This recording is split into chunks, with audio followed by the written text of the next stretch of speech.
YouTube, what's up? What it is? What's going on? Good morning, good evening, good afternoon, depending on where y'all at in the world. Welcome to another episode with Reactions, baby. She didn't have to cut me off. We were nothing. Your love, she treat me like so up.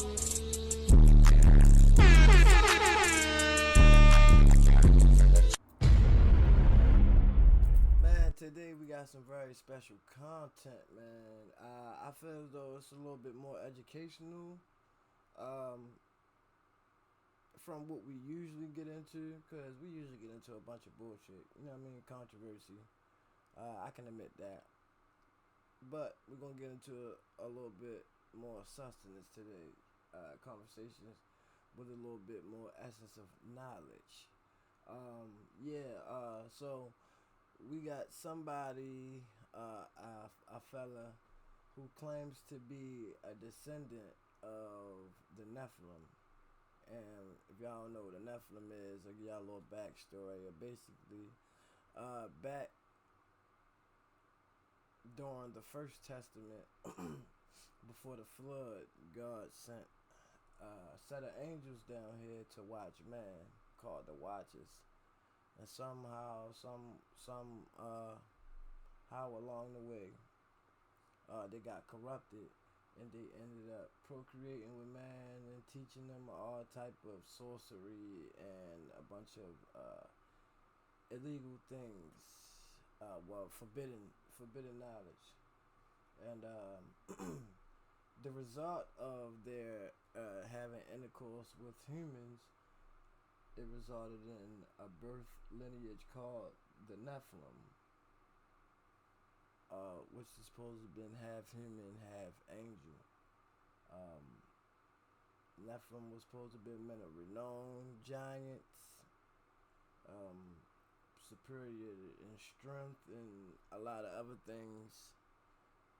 And yes, so this guy that is speaking today on his podcast,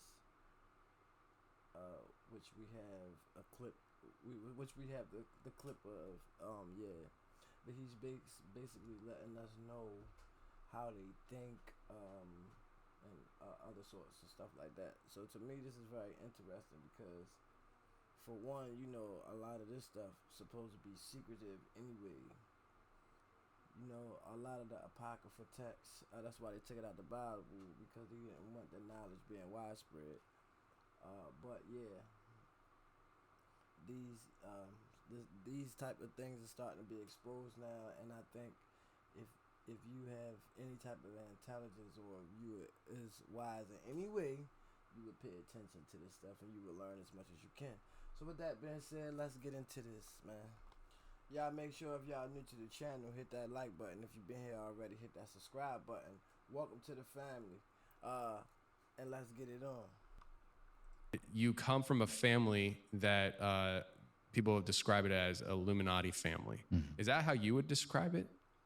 That's not how I would describe it in the same way. I'll be honest. It's I think it's just a popular catchphrase that a lot of people are borrowing into. Now, I come from a family that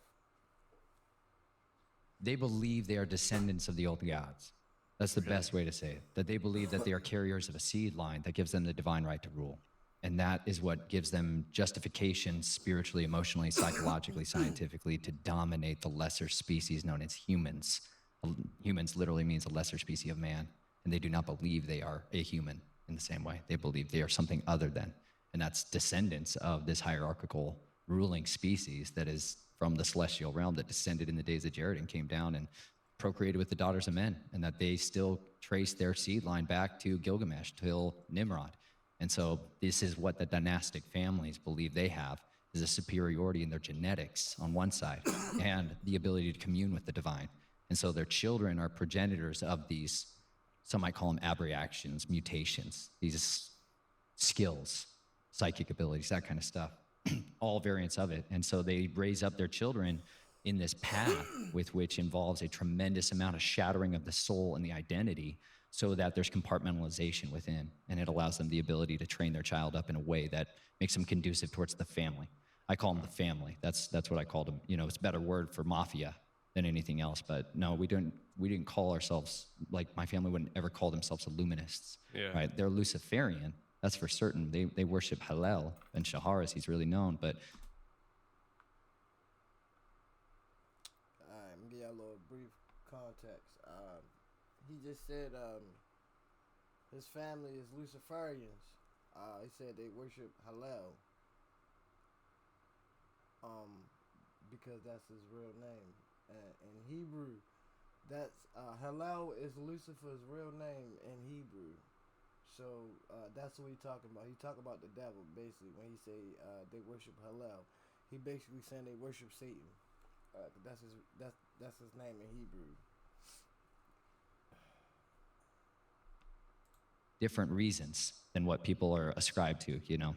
Interesting. All right, so I want you to start from the beginning of what your childhood was like and just walk us through this. But before you do, you just said something that I got to ask you before I forget. What they believe, do you believe is true in the sense of them being able to trace back their lineage to the fallen? Some of them, yes. I believe they absolutely can. Do you think that's in your blood? I believe it was, yeah. I believe it is. Yeah? I believe there's no way to physiologically necessarily... my blood's been augmented a lot over the years. I volunteered for a lot of stuff and said yes to everything that they could ever give me that would make me better than what I was. I was on a desperate quest for relief. And so I volunteered for all kinds of stuff, and I volunteered for stuff that was transhuman in its nature. Really? And it augmented me quickly, you know? And that was brutal. Because then there's... Notice he got a, if y'all can see, he got a copper bottle right here.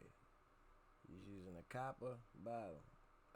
If y'all don't know about what copper do and water infused with copper, look it up. I lived a lot longer than I expected. Let me just put it that way. I did not think I would ever see 18. Never even comprehended the idea that I would ever know a family that wasn't this other thing where the powers of control and access were given through the abuse of children. That's what I knew as normal. Wow. And I knew that people were corrupt and monsters and were willing to devour each other to rise to the top. I understood what wolves were when they ran the world. And so it was very hard for me to get to a place where I could believe that I could be redeemed because I had witnessed enough of things in the families that make it seem like I am irredeemable forever. And it took me, there was one book that made a massive difference in that, which was called The Gospel to Every Creature. And I believe it's written by John Darnell. It is very hard to find. I have a copy, but it's been scrubbed. And it's the good news to Nephilim, vampires, and transhumans, you know? And it helped me to see that maybe I wasn't anathema, that maybe just because I have the seed line in me, that maybe just because I'm a progenitor of the offspring of the fallen, that it doesn't mean that I'm not able to be redeemed, because no matter what, by blood or by belief, I believe that we have a Messiah that overcame and we can overcome by the blood of the Lamb and the words of our testimony and not living our lives when faced with death. And it was that powerful encounter with the Almighty, with the true judge of all the earth, who I can make an appeal to, who can give me a new bloodline, you know, and that's what he offers to everyone. Wow. And so I do believe that's available to those that come from these families. That's wild. You hear this, man? This is somebody who believes he is a descendant of a Nephilim, yet he's saying Yeshua redeemed him. My Lord. I didn't. Last year in the Christmas season, I took the last 2 weeks of the year off, and I had other people host the show. And my friend Joel did an episode that he called Good Nephilim. And he kind of goes into this idea of Nephilim being able to be redeemed. Yeah. And it's a concept that I feel like has not been tapped into a whole lot. And he did on my show for I think the first time, and since then he's kind of uncovered more information to back up his claims. But having a real life Nephilim here, no, I was kidding. But it's just it kind of goes into that concept, The devil do not want you to know that you could be saved. you know. And so that's why I asked you, because I was like, hold on, like that's pretty wild. Like, you know, to be like, have I ever encountered somebody who comes from that bloodline? Maybe. I mean, I've talked to a lot of people, but how many times do you come across somebody that does come from that bloodline and acknowledges it, knows it? You know, that's another thing. And so that's why I wanted to ask you that. So you kind of hit on the childhood stuff right there in that kind of description. Was it something that came from complete childhood, where it's like from your earliest memories it's just been kind of manipulated and jacked up, and what was that like for you growing up? Well, my family set up a base of operations. They're from the East Coast. The Reynolds family on one side. My mother's family, just for clarity, I've never exposed a lot of the side of things that were going on with. Let me say it another way. The Reynolds family on my father's side, they're all from the East Coast out here, and they're a dynastic family. You know, like my great-grandfather, a man named Don Potter Reynolds, was the architect, the head of engineering for the president, as the president of the American Society of Civil Engineering back in the 80s. And he's the one who put the new torch in the Luciferian hand of the Statue of Liberty of Columbia.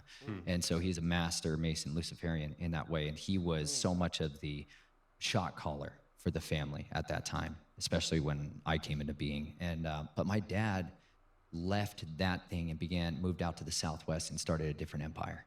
And so a lot of how it works in the families is you got two main approaches. If you've got unlimited access to wealth, power, like really, I'm not talking about money, I'm talking about power, like unlimited raw power, where a phone call, the phone book, is far more powerful than the bank account, because it's who you know can open doors to power anywhere else in the entire world. And that's where everything was.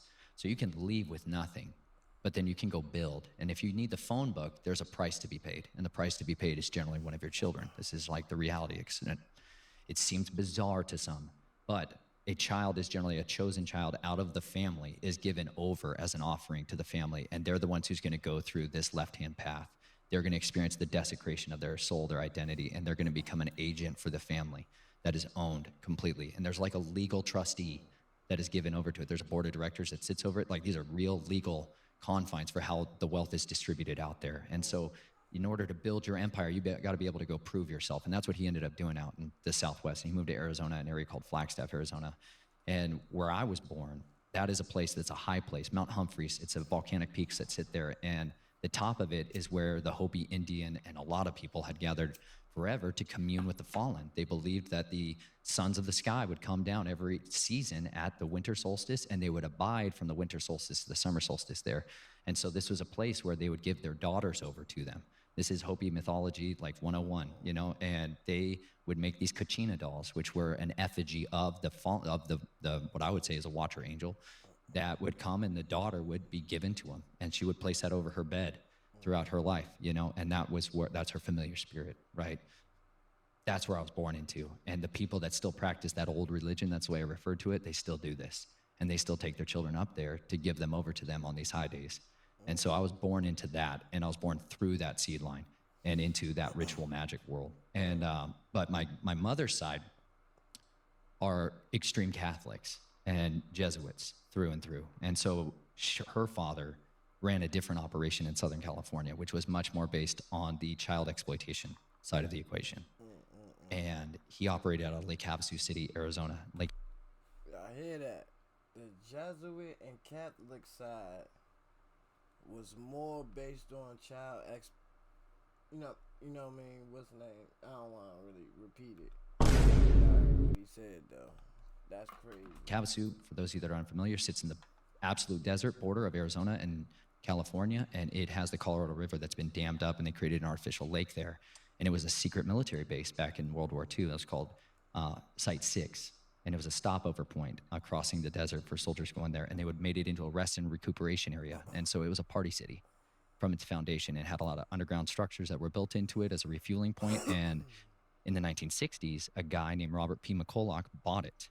And he bought it, and he also purchased the London Bridge that crossed the River Thames. And he had it shipped over here stone by stone. And while they were doing that, they excavated 80 bodies that were entombed inside it in a practice that's called annulment, where you would sacrifice a person and bury them alive in the walls of the foundation. And so there's all these chambers in this facility of the London Bridge where they would do torture and all kinds of ritual stuff. But this is why the sing-song nursery rhyme, the London Bridge is falling down, that's a nursery rhyme to talk about how you have to give your children over to the government so you can hold up the London Bridge. And they would literally take their children. This is in the history book of the museum at Lake Havasu City. You can see these bodies of these children that were sacrificed inside the walls of that space. So he bought that as a charged object. He bought that as a portal mechanism. And they built in Lake Havasu City with another designer from the Disneyland. And they literally built a pleasure island. That's what it was facilitated for. And they designed it so that it would be a retirement community that would facilitate the exploitation of children. And that's exclusively what that city was founded and built for. And so the original founders of that operated out of Knights of Columbus predominantly as a wing of the Jesuits. And that's the business down there. It's an industry to cover up child. You got a bunch of old men running around with little boys, and everybody thinks they're grandchildren and nephews and nieces and all that rest. And so all along that area down there is where I would be taken from my earliest days and shattered, abused, traumatized, systemically so. But it's for behavioral modification purposes. That's the end goal of the abuse, is to shatter your willingness to resist and to break your will. And once they own you. And it's crazy because, like he said, his people would take him down there as a child. His own people. How sacred is that? Like, how sacred are you? Like, they don't hold nobody dear at all. I would never want to be a part of that. It's like nobody is safe. Your own children, you break their own will so they wouldn't resist. The devil teach you not to, like, nobody is off limits. Like, that's crazy. His own parents, his own family took him down there to be abused by these elder people. Essayed by these elder people, bro. Like, what the fuck? This is crazy, bro. This is absurd. Y'all let me know what y'all think about that down in the comments. And you have been woefully convinced you can never get out. You give in. And that's what happened. I became the person who I was died, and the person they wanted me to become was what was born out of that disgusting Phoenix ashes, Wow. In this video, I'm gonna remake Sports Car by Tate McRae. I've never heard it. I'm using co-producer by Output for this. It's basically a much better. How long does that process take? I mean, was this like just a few years of your childhood, or was this like a constant thing throughout your teen years, or what? I mean, every individual is different. How long does it take to break a dog? That was the approach they took with me. You find out everybody has different talents and giftings and capabilities and capacities. And so in the beginning phase, a lot of it is you're just raising them up a little more normally. There's a lot of early trauma stuff that's hard to articulate and can be messy with memory.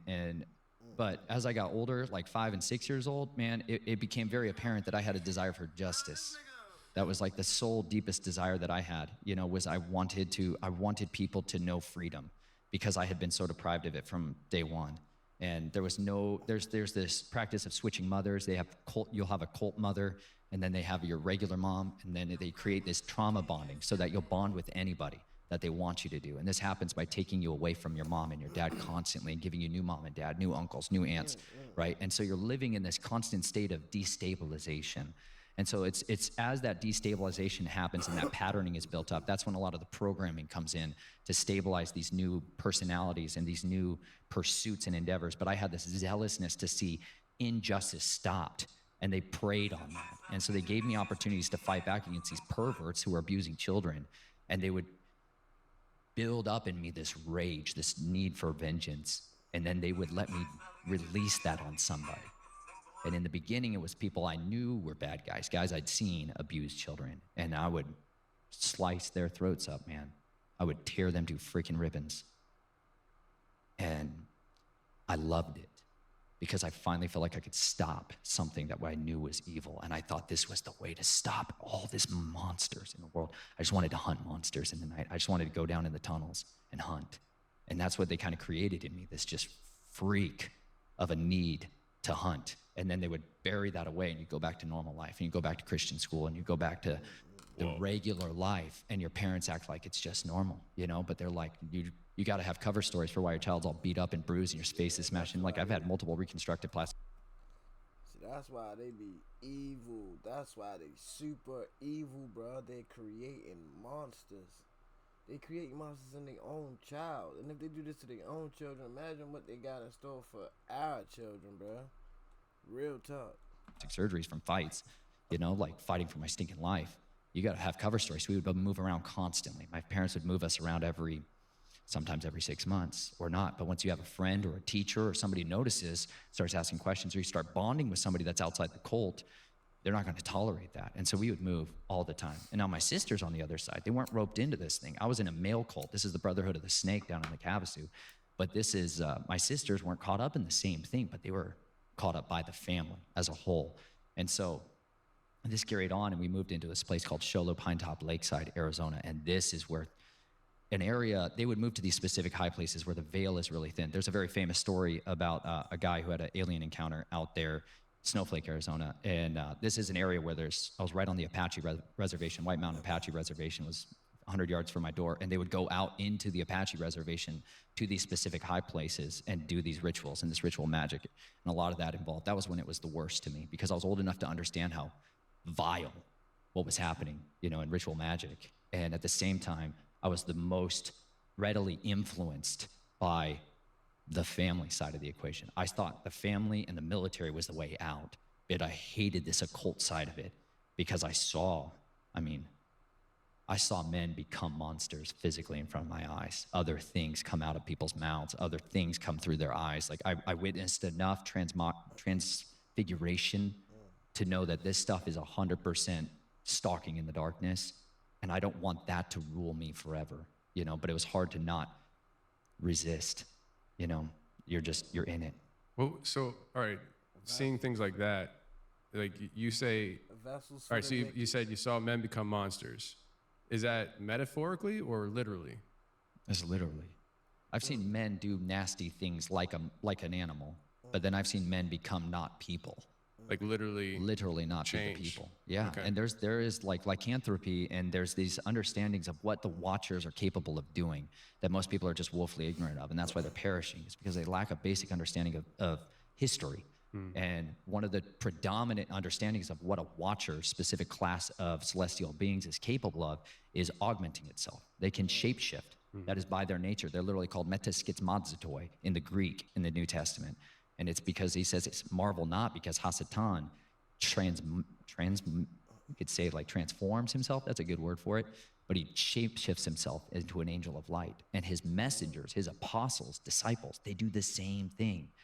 And he's like, this is because they are capable of becoming anything they want to be in order to deceive on one side of the equation. And that's what they'll do. And so when people start engaging in these necromantic rituals and other stuff, and they start to seek the embodiment of these celestial ones, they can get these things on them and in them, and they can't contain them. And some of these guys who are messing with this stuff, who don't come from the bloodline, are incapable of cohabitating like a parasite, and they feed off of each other, and they can't handle it. And so that's why families are recruited from these bloodlines, and children are recruited out, even if they don't know anything about it. Like you said, the vast majority of people who come from these bloodlines, there's a lot of muddying of the waters, there's a lot of purity that's been changed, there's a lot of half-breeds, and there's a lot of quarter breeds, right? There's a lot of people that don't know this stuff, and they start to get into lesser magic, and all of a sudden it's like the doors of everybody open to them. But that's why. It's because they can host these things better. Whereas those that don't, they get taken over by this stuff, and they can't change back. They can't return, in a sense. Like, people become completely possessed and are incapable of expelling the darkness after that. And who do you turn to? You're like, you're going to go to the Catholic guy who's all into the same thing that you're into, you know? Like, most people don't understand what a real deliverance is required for somebody that has gone down this far down, where they are consuming people. Like, that's a deep, devastating, psychological, spiritual shock. Bruh. Is y'all really understanding what he's saying? And for those that don't, he's saying, like, basically, people engage into these dark rituals, and they so deep into it that he done actually saw people literally change. And now he giving you details about some of the things that they do. They consume their peers. they so possessed that they consume their peers, and it's so crazy. And I believe him because I done heard cannibalism inside the occult for years. I done heard about cannibalism for years inside the cult, bro. So I definitely believe him. It's just like certain stuff he's saying. For one, he's saying it fluently. He's saying it fluently. This is not something that was overlaid for you to remember on your brain. This is not something that was overlaid on your brain for you to remember. This is knowledge that is embedded in you. The way he's kicking this knowledge out, this is embedded in him. He knows this stuff. This is why I believe him. And then certain things that I have learned, he's putting certain pieces to the puzzles, and it's starting to make sense to me. The behaviors and their habits and stuff like that. Man, this is all making sense to me. But y'all let me know what y'all think down in the comment. Do y'all think he is out of his mind, or do you think it's some truth to what he is saying? Y'all let me know. Physical, your liver, like the health. This is why I'm huge into health, because I've physically had to try to find ways to help people who have done all of these things. Like the consumption of human blood does horrific things to the human body, you know, and this is a major practice within this. These families do drink blood. That's why we have these vampire class of people. It's not some kind of myth. People consume blood in order to live, extend their life force. Like this is a normal thing. You got billionaires today who admitted on Joe Rogan podcasts and other places where they're like, yeah, I used the blood of my son and all that. Like, you don't understand, this is a religion, you know, and this is a highly effective means of augmenting yourself. And so these watchers will give people this power. Their priest class will dispense that to people who want to go into, you know, like what I come from down there in the... And that's what the priesthood is for. The order of the priesthoods is really to preserve and to is to train the next generation of these evil people. And they consider themselves the enlightened ones. The Apache reservation was the people that slip between realms and become animals, you know? And it's You are hitting things that are confirming so many things that, like, I speak hypothetically about, almost in the sense that, like, I believe, but I can't prove, kind of thing. But like, for instance, years ago, I had a guy on the show, and he didn't say it on the show. So I usually don't say his name, because some people know who I'm talking about, some people don't. But because he didn't say it on the show, I don't know why he didn't say it on the show. But he said that he was a former, I guess, I forget, like Satanist or whatever. Like he came from a deep line of this stuff, and he said at one point, he says at one point people have to make a decision whether they're going to go the vampire route or the werewolf route. And he said that he was told by somebody who went the werewolf route that he should go vampire, because doing werewolf is like the most painful thing you'll ever experience in your entire life. By the way, guys, for those who don't know, when he's saying the Watchers, he's talking about fallen angels. Okay? I don't know. I can't say factually how true that is or not, but you're saying a lot of similar things, and now you're saying that there's traversing realms involved with this. So are you saying that there are people who are traversing realms because of their ability to change into these things, or are those two separate categories? Or sometimes the same? I would say it like this. The reason that these First Nation people have preserved these priest class, right? Just all across the world. This isn't just like localized to white European people. There are people here who practice this type of same old religion, and they call them skinwalkers. That's a name for them, right? But these witches and warlocks that practice these things, you know, they go and rob graves, and they take the infants' bones out, and they grind them into powders.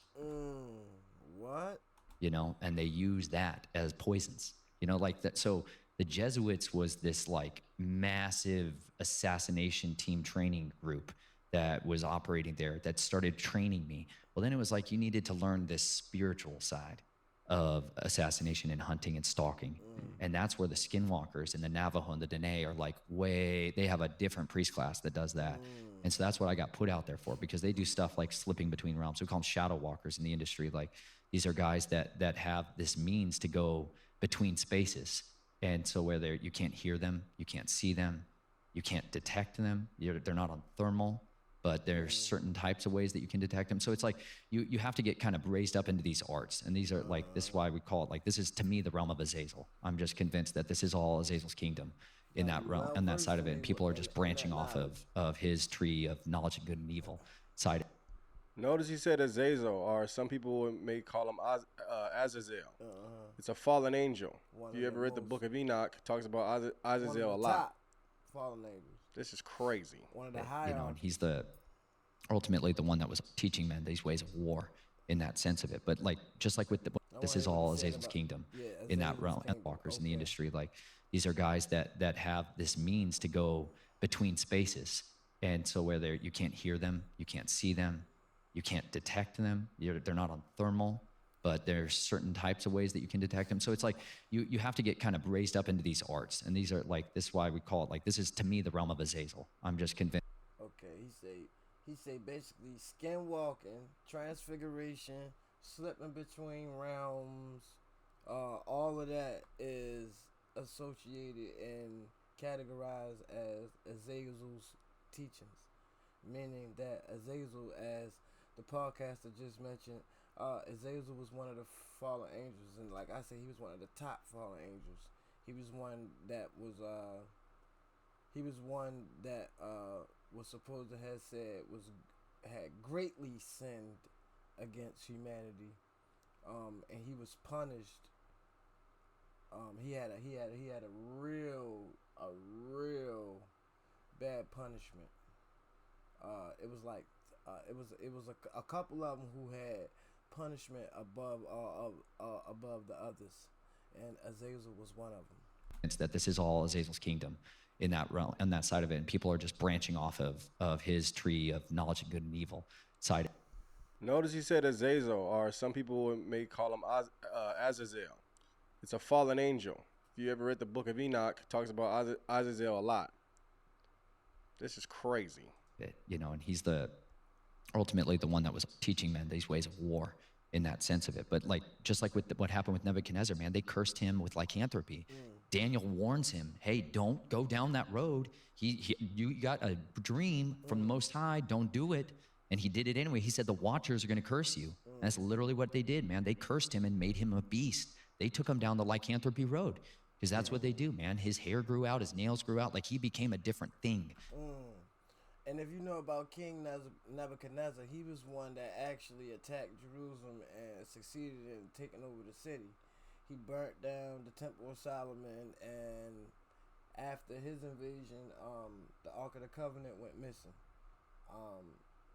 So Nebuchadnezzar, they said he was a great king, and he had a dream from the divine that basically he was going to go crazy. He was going to eat grass and go crazy. Now, I don't know if the eat grass part is true, because I didn't hear him mention that part yet.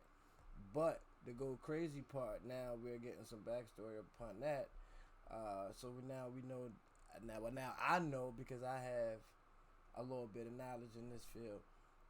Now that I know that the Watchers, aka the fallen angels, were the one who cursed him, so that's why he went crazy. That if you and I spotted it on camera, we would say it's a cryptid.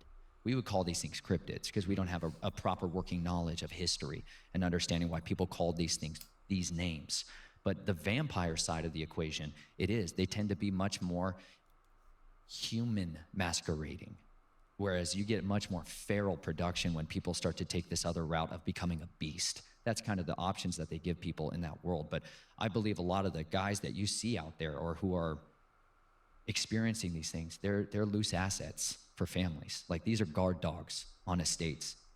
Like, that's literally, there was a training program I had to go to when I was 9 years old, and we'd go up to this farm in Michigan that was in the family, my dad's cousin, and they train all of these police, military, law enforcement, and VIP protection dogs, you know. But then they have other cages that are man-sized cages for other stuff, because that gets brought in by the families, you know. And it's like, some of these are people that are just beasts, like physically people that are like not like the rest of us, strength-wise, speed-wise, power-wise, intelligence-wise.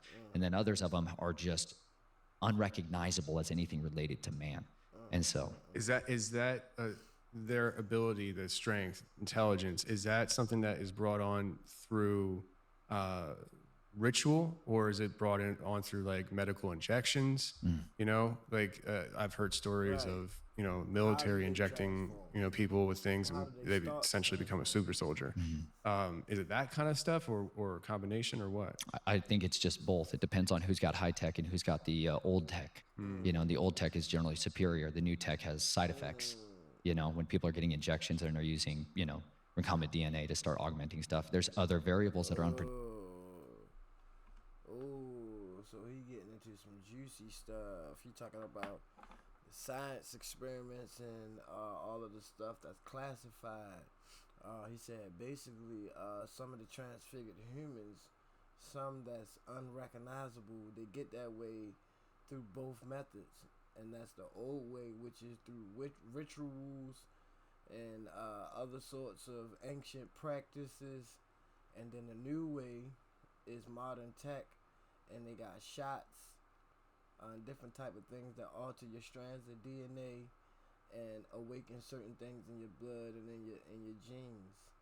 Oh man, this is definitely predictable, you know, whereas if you just use a different spirit, you can predict what it's going to be. You know, that's like when a skinwalker kills, that's what you have to go through, man. I'm 9 years old and I had to stink and kill somebody with my hands, a friend, a person that I love, because my family was not somebody I loved. And so part of in order to be inhabited by these spirits that will shapeshift you and allow you to become a different creature, you're going to kill somebody that you love, and you're going to kill them with your bare hands. And you're going to breathe in their life as they die. We have got to the point where literally anybody can build a fully working app without knowing how to code. This is Base 44. And it's when you do that this stuff comes on you, and that's the stuff that makes you convinced you can never be redeemed. I believe it. So all right, there's so much to unpack. I'm trying to collect my thoughts. Let's just go with the assassin route. You were a kid being trained to do that. When you were doing it, did you have to transform? Was that part of the process for you, or did you ever have to never go down that route? I wasn't like, I didn't go that route. My route was being able to get by anything. Like, you got to be able to invade anything and be able to familiarize yourself and be understanding of how to navigate and get past people's weaknesses or things' weaknesses. Like, you want to train how to do infiltration and exfiltration with targets, hardened targets. You're going to have to learn how to get by guard dogs, physical guard dogs, wolf kind.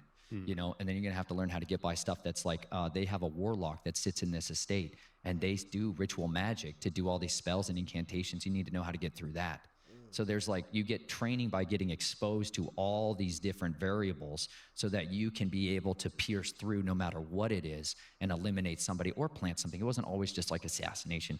That was an aspect of it, but a lot of it is counter-espionage and espionage. You're setting people up, right? Or you're trying to extract something. Like, there's this project we'll have to get into more. It's called the Jason Project, which is a secret scientific military group that's now more publicly known. It's a consulting group for the smartest people in the entire world, but they had children. And so they started this junior Jason program where they're like, yeah, we should all breed together, you know, and have these really super high intelligent children. Well, then they could be great spies. And so that's where you get into espionage as a major tacit of this. That is, they get interlocked so heavily, and you start to figure out that the vast majority of the people behind the scenes are not just connected to these religious orders, they're connected to the government. And these are, a lot of them are State Department employees. And this is how the United States military and government regulates and controls assets out of containment. People that are not doing what they're supposed to, that have information they shouldn't have, and they need to be eliminated, or you need to extract a piece of information from them. And so that's what really launched me into that realm, was right then in those mountains of the White Mountains is what they're called. But that was when I chose more of, I don't want anything, I want to not be in this cult side. It's not like that was respected, but it was acknowledged. And I got opportunities to do the side of it that I thought was high speed and low drag and looked way more freeing, which was the modern American soldier. I wanted that route. But you're designed to basically always be a spy, and that you're going to feed back the family what you want. And if you're going to be put in a position, we'll open the doors for you. And that's where all of that really was birthed out of, was there in the White Mountains. And then once that decision was made, my great-grandfather was brought back to our house in Colorado. He was located there, and my father signed me over to him.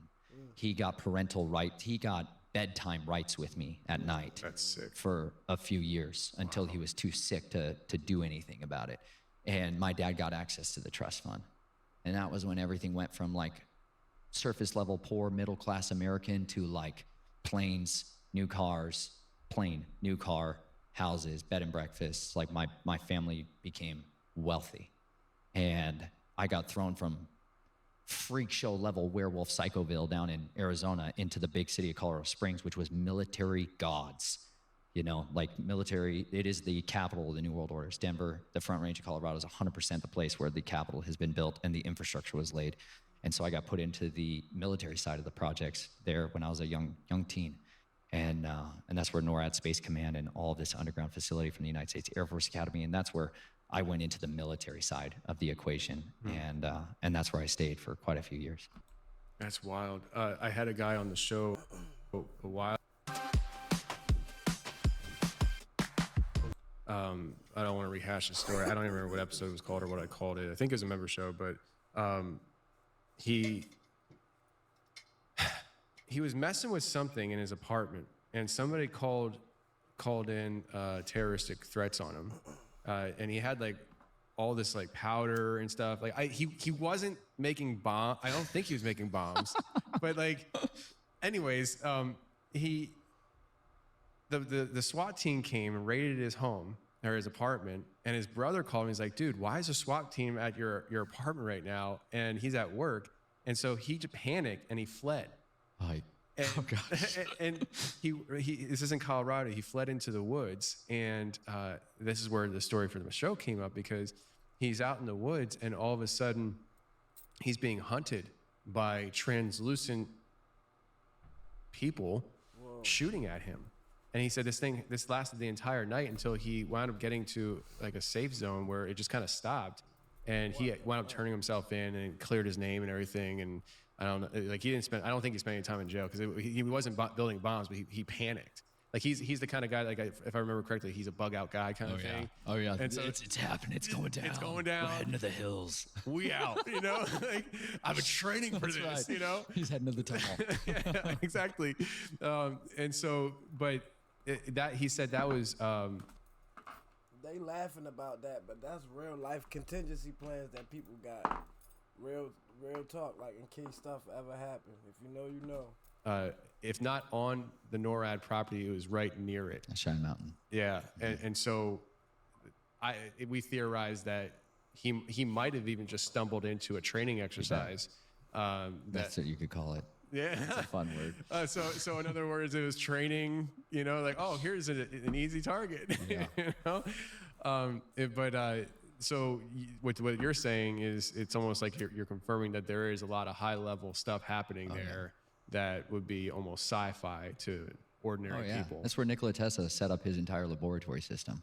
Is that Same right? place. Oh yeah. Wow. This is a high place. So like you got to understand there's cardinal points across the earth, and you are well aware of this, but there's cardinal points where the veil is thin. It's like a real thing. It's not like some kind of like, it's a reality. It's like a physical, scientifically documentable event that takes place in some of these places, and that's why he chose that spot. That's why people, if you start to go to this place called Garden of the Gods, it's this gigantic sandstone feature that just sticks up at the base of 14,110-foot Pikes Peak, this massive mountain. That's where Colorado Springs sits.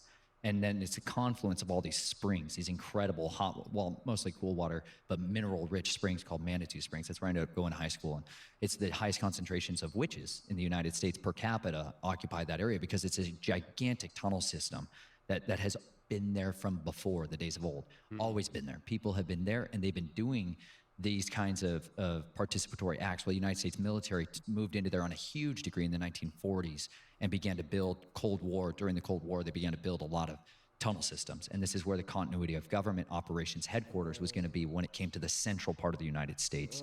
And so that Denver's ideally situated because you have the Great Plains to the east, and you have these gigantic Continuity of government is basically, let's say, God forbid, but hypothetically, they blow up the U.S. and America is done for. As of course, there's always gonna be survivors, but let's just say somebody attacked the U.S. and the death toll is up high as hell, like 90%. Only 10% of the population, American population, survive. Continuity of government would be them continuing to have a government and run and operate as if they still had a public and a people, they still had citizens to govern. Even though government means to govern, to control the mind control, it means to govern the mind. But yeah, gigantic cascades of mountains, the Rocky Mountains, as a shield behind you. And so that's why the continuity of government, if it ever relocates from the East Coast, it will go there. And that's where the base and of it's major in military mountains in the operations has middle of, embedded like, itself. And so when nowhere. somebody stumbles onto something that might be a training, like you call it, like these are just basic kit that a lot of our soldiers have that's just not on the TV yet. You know, where soldiers are needing to be stealth technology, you know, or they're rubbing thermal creams on themselves to hide from any type of thermal imaging software. This is like low end of the tech side of the equation. But Fort Carson, which is where I was stationed, that is a massive military base. And that's where, but abreast to that, there's 6 military bases surrounding Colorado Springs. So it is a gigantic ring of this, including deep underground military bases and stuff that goes up to Denver and that's interlocked all the way up to Wyoming, where all the communications cables are for the entire country meet. So it's a really big area for all of that. And then you have all of the spiritual side of stuff that starts in the mountains, in particular in the Front Range and Rampart Range Road. So like my family ended up moving into this little town just outside of Colorado Springs, and like giant 5-pointed star, cardinal point, where everyone gathers on the high days, all the witch crap, right? All that stuff goes on in there, and that's embraced out there culturally. It's like the norm, and it's like normal that your children are part of this stuff. And so it's good to raise children in sick families in that environment. So that's what that hub caters to. Whereas Colorado Springs on the other side is focused on the family, and it's like die-hard Christian side, you know? And it's like, yeah, but all the creepy occultist people are on that side of Manitou Springs. You know, we keep them over there where they have their coffin races and all the rest of it, you know? So we're gonna do an overtime with you. We're gonna focus heavy on the military experience, but I'm assuming the answer, and it's just a yes or no. You don't need to go detail. Have you ever been in an deep underground base? Yes. Of course you have. I figured you have, and it's probably not once. So, I definitely want to get into that for the overtime for sure. I want to kind of backtrack a bit to a couple things. One, you mentioned about people transforming their bodies, and that lichen is definitely that route. We've had people on the show, lots of people who have encountered these dog man type creatures. The one that comes to mind is episode 335. Kyle was the groundbreaking episode for me going into the dog man topic. I've had it before, but this was just like, whoa. Long story short, he's 15 years old, hunting with his... I wonder, did y'all hear about the dog man? The dog men. I'm gonna say the dog men because supposedly it was a whole race of these people. Some soldiers said back in the day they used to tell stories about these. It was like a militia before they used to basically they was ops with the dog men. Basically, so the dog man used to live in caves and shit. And there was a bunch of them, like a whole society of them. But they didn't live in the towns and out in the open. They lived in caves and stuff. And they said, I can't remember how they got the beefing or I don't know. I can't remember how they began to be opposition to each other. But basically they said before these motherfuckers would fight, they would be barking to each other. Because they had the bodies of a human but the head of a dog. They said they would be barking to each other, and that's how they would really like communicate. And they, like before they go to war and before they fight and shit, they would be rallying up, barking, howling and shit like that. Like what? That shit crazy, bro. Let me know what y'all think about that down in the comments. Grandfather in Kentucky, Daniel Boone National Forest, the upper side of it, and it's middle of the night. His grandfather's in the truck because he was older, so they had radios. The dogs get on a scent. You hear him howling. He comes up on the scene and he can hear his dogs fighting with coyotes. The coyotes go off. He only had 2 dogs out there. And in that fight, he heard his younger dog run off as well. So now the older dog, who's a really good hunter, really strong dog, is by himself, fights off these coyotes. They come back in, and it sounded like they came back in a pack almost, and started whooping up on his hound dog. I think it was a hound dog. don't hold me to that, but hunting dog. And then he hears his other dog come back in, and when his other dog came back in, the fight changes. Coyotes are gone. He comes onto the scene. His older dog goes back to treeing the raccoon in the tree. He comes over, pats him on the head, and he hears his younger dog behind the tree chowing down on a coyote. He goes around the tree, and it's not the younger dog. The younger dog never came back. This was a very large dog on all four. He said it was so big that it was holding a coyote by the rib cage in its mouth. And he said that when he came up on it, it looked at him and it stood up on its hind legs, took chase. It unfolds a whole scene where basically his hunting dog saved his life. His hunting dog did survive, but barely. And he thought his dog had died at some point. That story that he shared on the show, is there any way outside of what you shared that it could be something else other than? I'm not even gonna lie, I would have been jumped into action for my dog. I would have been grabbed my rifle. I would have grabbed old Rusty and would have been out there in the field with my dog, bro. Somebody that transformed from human to upright walking dog, that maybe was one of those people who weren't able to handle that and could never change back. Is that in your mind what that would be? Or do you think that there are actual creatures out there that maybe come from other realms, or maybe just like some people? I don't personally subscribe to the idea that Bigfoot's just this hairy primate that we can't catch. Yeah. I think there's more woo-woo stuff to it. Do you think it's along those lines? What are your thoughts on that side of stuff? That's a great question. Man, that's brutal. Because I think on one side of it, I think we really do have an entire subspecies of creatures that do exist mostly inside the earth. And they are not readily surface dwelling anymore. And I do believe, like, in Lake Havasu City, Arizona, man, inside the London Bridge is a massive room, like a throne room, where they engage in this magic. But this Brotherhood of the Serpent, they call upon Nahash, the dragon. And would that be in normal terms Satan? Yeah, most people know him as Satan, right? Yeah. But like there is a great red dragon. Like it's a physical, that's what he looks like in reality. He was cursed, and man, he made him a monster. Yahweh made him a monster. And they would commune with these things. There's 13 grandfathers take 13 of their grandsons, and they bring them into these rooms and do these things on these specific times and rituals for all kinds of stuff. But the dragons tell them the future. This is like always what they've been able to do, is like Satan leads Yeshua up onto a great high place and says, I shows him all the nations of the earth and all their kingdoms and their reigns in a moment of time. He shows them the future. That's what they do. They can show you what's to come. This is why we get hunted by them. He knows if we're going to be part of his adversaries. He knows if we're going to be on his enemy list. And that's why he targets us at our youth. That's what so happens. So many people, they're like, why has my life been a nightmare from the beginning? It's because you have a purpose and a destiny that adversary absolutely categorically does not want to come to pass. It's a real life Terminator scenario. And so he sends his assets in to destroy people, to ruin their life. And those meeting places happen when they sit down in these rooms and they try to call up these creatures. It's from inside the earth. That's a little bit of motivation.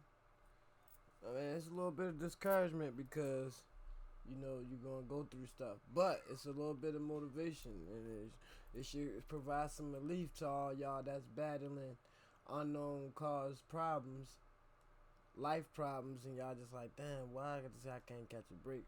Like, hey, you just heard it from the ex-Satanist or the bloodline of a Nephilim. Bruh, when you have a destiny, the adversary is going to do everything in his power so it do not come to pass. Remember that. Assets in to destroy people, to ruin their life. And those meeting places happen when they sit down in these rooms and they try to call up these creatures. It's from inside the earth. It wasn't like ethereal mist. They were physical things that would come out of these tunnels, and they would come into the room and they would consume the offerings that were given there. And then the words of the Nahash would come forth, and they would prophesy to these guys. Like, they would prophesy out of the mouth of the serpent what each one of their life callings, their shots. He's the shot caller, man. It's like a pimp from prison. He's calling the shots, and you had a bunch of fallen watchers that were in prison in Tartarus for a reason. Yeah, but they got ways of getting messages out, just like the cronies in jail today, you know. And that's what a lot of people are dealing with. They think they're dealing with the top dog, and they're like, I'm finally into the big game. And it's like you're dealing with, you know, a private in the hierarchy, but he can masquerade like a general. And so some people are really dealing with death himself, and some of them are dealing with one of his princes.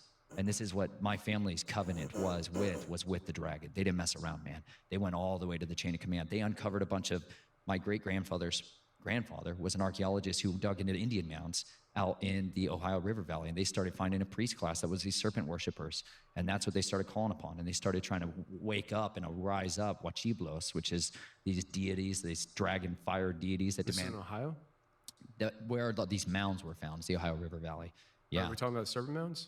Yeah, well, this wasn't specifically, not that I'm aware of that it was specifically a serpent mound, but it was a mound that was in an area that was now being farmed. Okay. And so whether or not it was specifically a serpent mound, it was not identified as that. But they ended up finding a lot of these ancient tomes.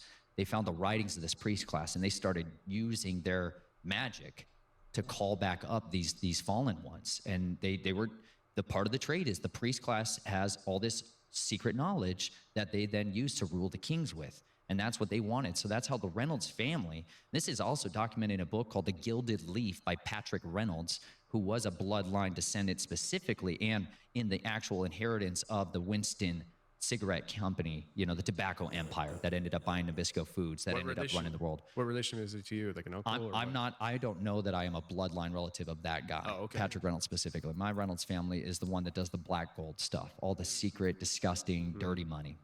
They're the white launderers of the money, right? But you got to have your seedy, corrupt group, and that's what my family did. They did all the dirty stuff. And so but in his book, in his firsthand account, they talk about the Joshua coin and them using a coin that was from Judas that he betrayed Yeshua with, and the 30 pieces of silver that was the blood guilt money. They would touch that silver coin to anything they wanted, and it would grow an empire. The cost was always massive bloodshed and a massive demand of life.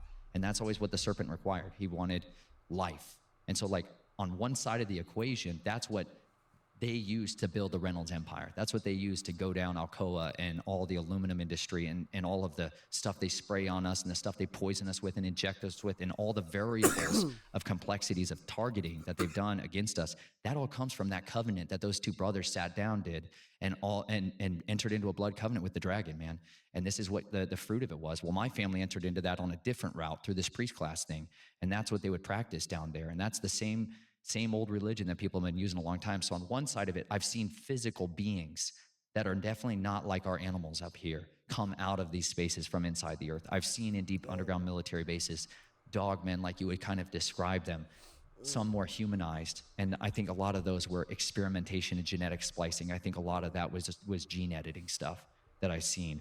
But I do believe that some of these things are holdovers from the old days. They're the last of their kinds, and they've been breeding them, right? And I believe that that's the stuff that's prophesied that's going to come back out and cause the hearts of men to stop for fear of looking after these things that are coming up on the earth. You know, that's why everywhere I went throughout my youth, I could go to these tunnels and these caves and call out, and I could hear them, and they would call back, you know, and it's like, it's a seductive power that draws you back into it. You could call out to them? Like, was it like a language or a sound or what? Oh, yeah, man. You can learn to call to them. You can go out here in these hills out here and do it. You can still do it tonight. On these full moons and stuff, you can start calling out, and you'll think you'll hear coyotes at first, and then all of a sudden it's a totally different, you know, it's a different sound that starts to resonate, and then it's a different one that calls off from over here, right? You got to understand, some of these guys that you think are just neighbors and stuff or just people, like, this is what they keep in their barn, you know? This is the stuff they keep. Yeah, absolutely. We have got to the point where literally anybody can build a fully working app without knowing how to code. This is base. At least you can kill them if need be. Like, if they ever get to going crazy and stuff, yeah, and we need to, like, defend ourselves and fight back, well, at least you can kill them. Damn, that's a relief right there. Because I be under the belief that most of the things that's supernatural or celestial that you cannot inflict damage upon. So, you know, I go out hunting for these things. I understand completely, man. That being said, I got hooked back into it with Timothy Alberino and Steve Quill and a lot of these guys when I was married and My wife didn't know anything about this whole stinking world of who I was and everything else. How'd and you meet your wife if she didn't Like know who a- you were? You suckered her. You suckered her. That's a way to put it, man. She's still with you, so she loves you. You know. Bro, she's all in, man. She's amazing. Cool. She is my shield bearer, man. She's amazing. She has fought. We have waged a war together beyond your wildest imaginations. She has seen the full force of the occult come after us, and people slaughtering sacrifices to try to desecrate us, and people try to hunt us and murder us in front of her face, She's man, seen it. in front of my children's face. They've sent special kill teams after us in front of my children's face, man. And I have seen the living recent? power, man. Recent. Really? Yeah. Wow. That being said, man, I do believe that there is a hierarchy, and you can call upon the Most High, man, and He has delivered us. And I've never had to fire a shot at any of these guys. I haven't had to take out their drones. I have seen super. Man, I'm glad that he found salvation in the Most High. I'm glad that he was able to be delivered, because a lot of evildoers, they be under depression that they cannot be redeemed. That's one of the dreams that Satan sells you, that you can't redeem yourself. He basically tell you don't go to God because he don't want to see you, basically, you know, and that's a complete lie. A lot of the times when you down and you at your lowest, that's when God wants you to come to him. So I'm glad to see him still alive and well to tell his story, man. Hopefully he doing good to this day. Cause it's not easy being able to exploit and tell your truth, bro. Knowing that a lot of people ain't even gonna catch on, most of them not gonna believe you, and then most of them just gonna be oblivious to the whole topic and think it's nothing. And he's still risking his life to make this information available to us. So big ups to him, man, and I hope the Most High keep him protected, man. Real talk. Natural intervention. I've seen their weapons jam in front of my face, like chapter in the book called Murder on Their Minds, where I talk all about it, man. I've seen him provide supernatural miracles, because you got to understand, we're dealing with the fallen. We are not dealing with the Most High, and he owns a much more powerful arsenal. And let me tell you, at his word, all these nations, kingdoms, and thrones will bow. And it's an absolute reality. It's an inevitability. And so that's why I serve him, man, because I've seen what the power of covenant is. And I had a covenant with the law of sin and death before in my life, but now I have a covenant with the Most High of peace and life. And he's given me a new purpose. He's given me a family. He's given me a mission. He's given me the opportunity to do the things I dreamed of when I was that little. Man, I used to run away in the night in Arizona, man, and I would run into the base of that mountain, man. There's these caves that are there that I just love caves. For me, it's safety in that. People call it hunting and all this. I'm like, dude, these to me were people. I'm more like a beast, man. I was ripping people's throats out with my teeth when I was a child to survive a fight. Like that does something to you when you try to see other children playing with a bat wing toy or whatever, and you're like, you're puking blood in the toilet. Yeah. Because of all the crap you just went through the night before, you know? And like, you are unrelatable to men anymore.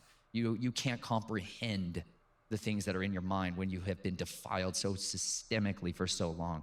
And so I just lived with dogs. I literally would flee into the yards with people, and I would crawl into the dog loos and just survive the night. But then that wasn't enough, man, because these were city dogs. Then I started looking for the feral ones, man. I started looking for the coyotes, you know, and then I started looking for the wolves and crawling into their dens, because I can imitate any of them, man. I can crawl around like a dog and be like a dog. Are you serious? You bet, man. Wow. You can get them to take you in if you know their language, if you know their gestures. You can learn all of this stuff, man. And like when you're little, when you're like a child, Wow. they'll treat you different, you know?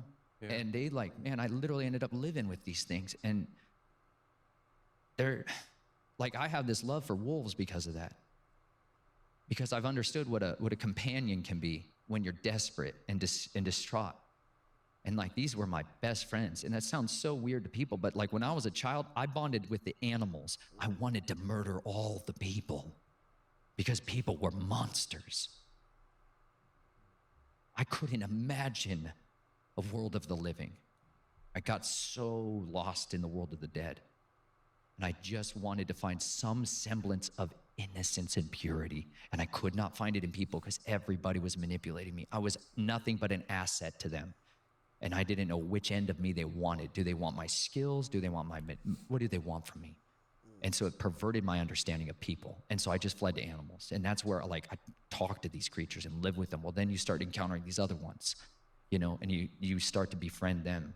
and it just becomes like a pack. Well, then my family would rip me away from that and move, and I would have to try to find a new one. And there was this just constant destabilization. And so there's a lot of people that get caught in that world, man, and people brand them as feral children, like you might want to call it, or whatever you want to call it, man. But they're survivors. That's what they are, man. They're overcomers.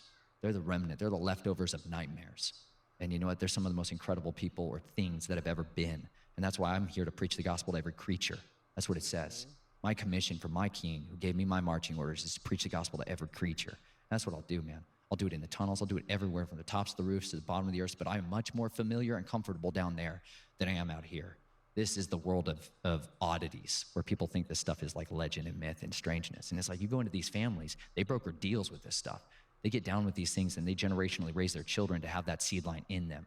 So it's a different world than what most people are used to. But I tell you what, these animals they carry a history of what this land used to look like and what these people used to be. And it wasn't that long ago. This is a short history when you think of the last 150 years in the United States. That's not long ago. It was a wilderness, and there used to be 150 million people who lived here, who raised animals and livestock and farmed and cultivated landscapes and brilliant, massive, beautiful cities, and yet they interacted with giants and these creatures that were oddities for time and antiquity. You're talking about unwritten history. Absolutely. Absolutely. You keep throwing everything out here, and I haven't even got to how you met your wife. Oh, yeah. We got there. So are you talking along the lines of like people talking about Tartaria today, and like how they basically built over entire civilizations and some of these structures that we have in these big cities? Like, for instance, I've heard this, and I've heard both sides of it. So in Philadelphia, they say that City Hall is actually remnants of an old civilization. We didn't actually build it. Has been here. Maybe we built on top of it or something like that. But when coming from that area, I used to run Center City, especially as like a rookie driver. They send everybody down to Center City. And so you're peddling freight down in Center City with a freaking truck. And I can't describe to people how massive City Hall is in Philly. It's one of the most beautiful buildings I've ever seen in my life. And I've been in it. It is absolutely massive. You will get lost if you don't know where you're going. And I forget how long, but the idea of decades sticks out in my head. Like I was told that it took an extremely long time to build that building. And that always sat weird to me. I was like, how does it take that long to build a building? Like, this isn't like something that was built, they say thousands of years ago, where they were, making the brick by brick, make the brick, then put the brick there kind of thing or whatever, And so that I go off on that spiel because that's something that always sticks out in my head when I talk about Tartaria and things like that. But is that kind of like the angle that you're talking about? Like this idea that there was, you said 150,000 or million people that lived here and they traded with giants and the cities and civilizations. What happened to those things? Well, I wasn't really hitting on the Tartaria and the architecture side of it. And there's other examples like the City Hall in Iowa and other places. I traveled, like I told you before, 4.5 years in an RV. And at the time, mud flood in Tartaria was in. And I was like, what? I'm going to go look. So I just started traveling around to these places specifically to try to find and identify and document evidence of this catastrophic event, or are these recovered cities, as opposed to the idea that we, all built these with horse and buggy and all the rest of it. Yeah. I wanted to know for myself, but that isn't specifically the history line that I was talking about. I'm talking about before that, the side of it that is definitely more like when you go in, like one of the best books, for those of you that are book guys, The Discovery and Conquest of Mexico by Hernan del Castillo is the firsthand account of the conquistadors coming into the Americas and their strategies and tactics for infiltrating and enthroning a new deity known as Mary, right? The Queen of Heaven. They wanted to invoke her over this territory. And there was a massive battle between the priest class during that time. And you get to see these hierarchy of these ones that were worshiping in Mexico City predominantly, that was running a massive human trafficking campaign and all the sacrifices and slaughters that are happening for that. I mean, it's nationwide at that point. And we're talking millions of people that are being fed, physically fed through butcheries to the priests. Like that's the way they did it. And that priest class fled north into the Americas when they got persecuted. And they came into the Americas, the Northern America, and they brought a lot of that ideology with them. And they began to use that, weaponize that power, and start to take over the people that were up here. And they began to eradicate them and butcher them and force them into compliance with this. And then the land responded with this desecration, and all these invaders began to come in. But this is stuff that they had prophesied was going to happen. And so a lot of them, they literally did not fight. They literally had prophecies that there was going to come bearded men with shiny metal helmets, and they're going to come and you're supposed to bow down and yield to them. And so that's what they did. That's why you had a few hundred guys with a few horses and dogs, unbelievable hunting dogs. Crazy stories in there, full armor, killing squads of people, these dogs, single-handedly. It's From Europe? Yeah, bro. You want to talk about what dogs can do? We have no idea what dogs do. Oh, yeah.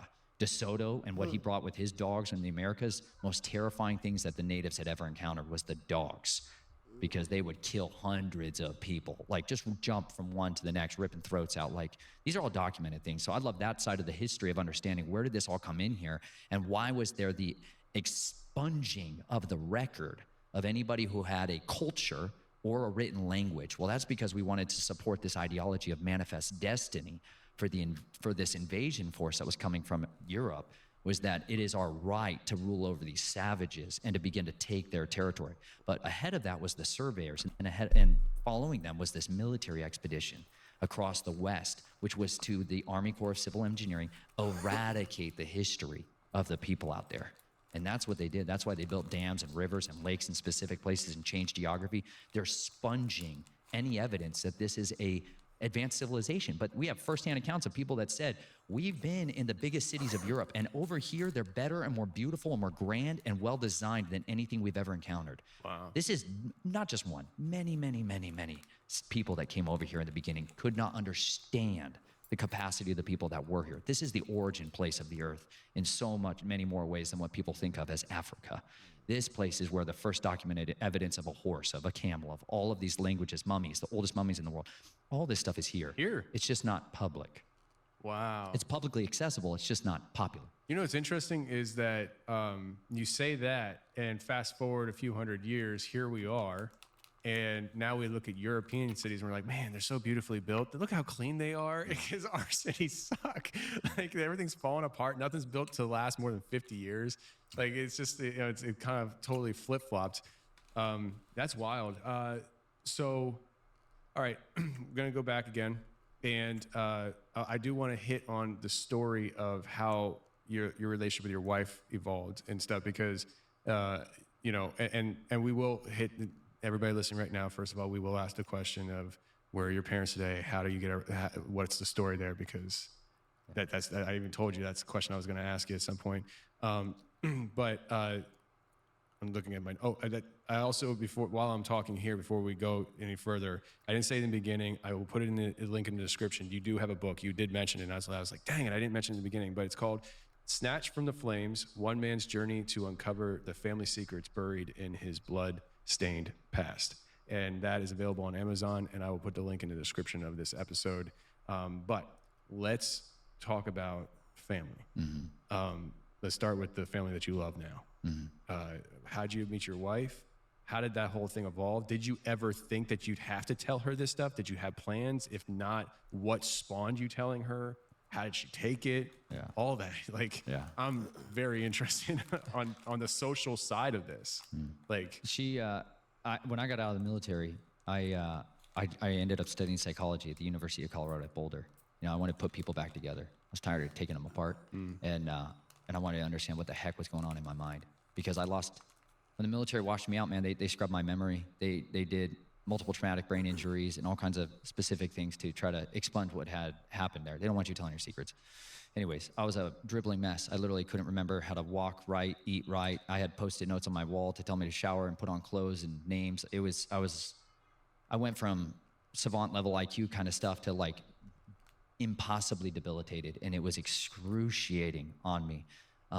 And so I just went on this path of trying to just restore my mind and get my mind to function again. And it was in the course of that I ended up going to this church out in Colorado, which is called Flatirons Community Church. And they had this college ministry at the time, and a recovery ministry. And that's really, man, where my heart planted, was in this Celebrate Recovery. They called it Shift. Oh, yeah. And there was just messy people, bro, that loved the Lord, and they loved him so much, and they were passionate about helping the wounded. And I was walking wounded, man. I was a heart halter monitor on at the time, man. I was like,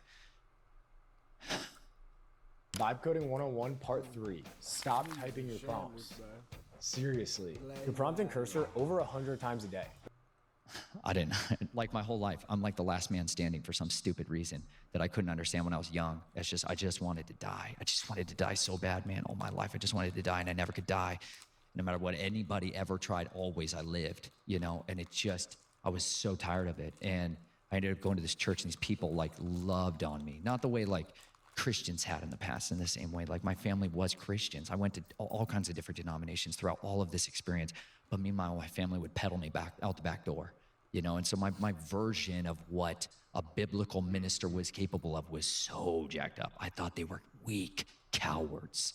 That's what I knew Christians as. Like, I knew that pastors are easy to manipulate if you give them the right tithe check. You know, like I'd seen what a bribe did to justice. But then I finally started going to this place where it's just authentic people that just were real. And it just gave me such a joy and a hope, man. And I'm a passionate person about whatever I pursue, man. And I pursued that with everything in me. And I'm a natural, like, evangelist. I'm going to make stuff famous, and I love it. And so anyways, this college ministry exploded out there. And I was the connections lead, and I ended up meeting my wife at this college group that we would have. We'd serve pasta and talk about the scriptures and get to know people outside of Boulder. And she ended up walking down the stairs one day. I write it all very romantic in the beginning of my book, bro.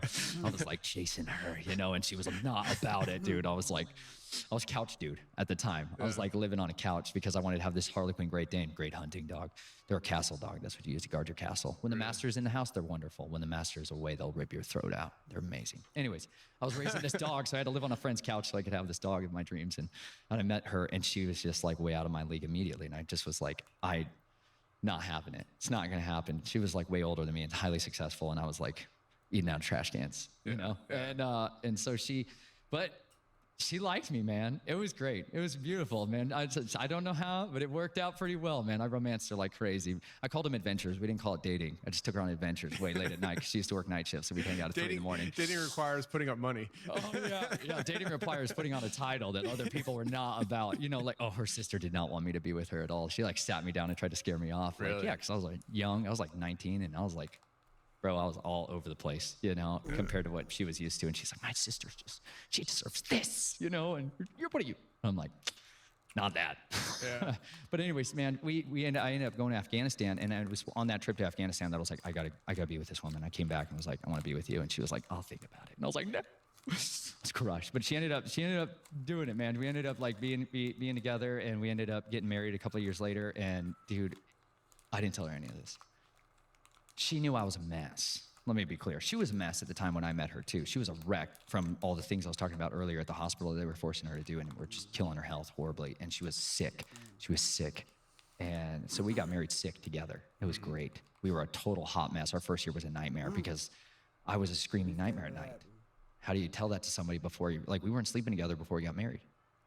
She didn't know that, you know? She didn't know that I would have these terrors of the night, you know? She didn't know that I was a different person at night.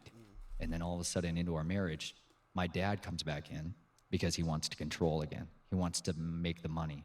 And I'm a highly monopolized individual to these families.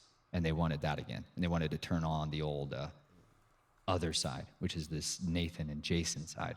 And they wanted to make money with that because their business was failing. They're in the bed and breakfast industry now. That's the good cover for all kinds of filthy stuff to happen at a hotel. And they film it and document it and keep it in private drives and create a blacklist on people. But So that's the family business. You're talking about like Epstein type stuff? Oh, yeah. So I know this, but just for the audience, you're saying Epstein isn't the only Epstein. That's like late in the game guy. Yeah. You know? And I know most people think that's super high level. That's still mid-level in the world of families.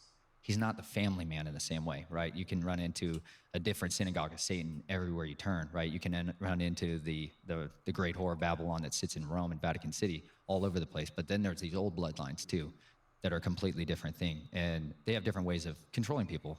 And information and secrets is what my family trafficked in predominantly. And so my parents on one side, they had a great Christian front in everything they did. But inside, that's where business happened. you know, and it's because they're split personality people. One side is wholly given over to this and the other side is wholly given over to something else, you know? And so that's what I was raised in, and it was as normal as breathing, you know, but Interesting enough, I don't know who's all read the book,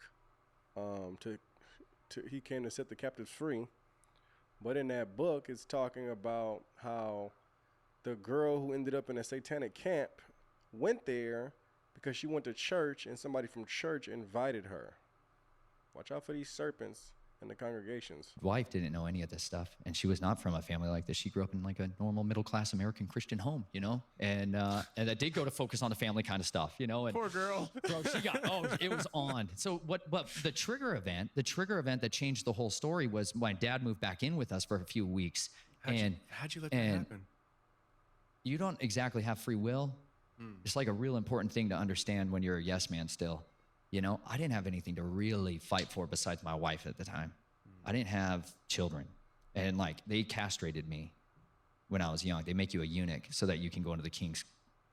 Really? So even having kids is a miraculous thing That's what started it all, dude. Wow. So what happened though, my dad changed me around and he brought out the other side of me. And so you wake up in the middle of a marriage and I don't know who my wife is. And I go from being this happy, fun, loving Nate, wild guy that's shirtless all the time playing and diving into stuff to this guy that's hydrophobic, terrified of water, and is wearing body armor and carrying secret concealed blades and making poisons at night. And she's like, what?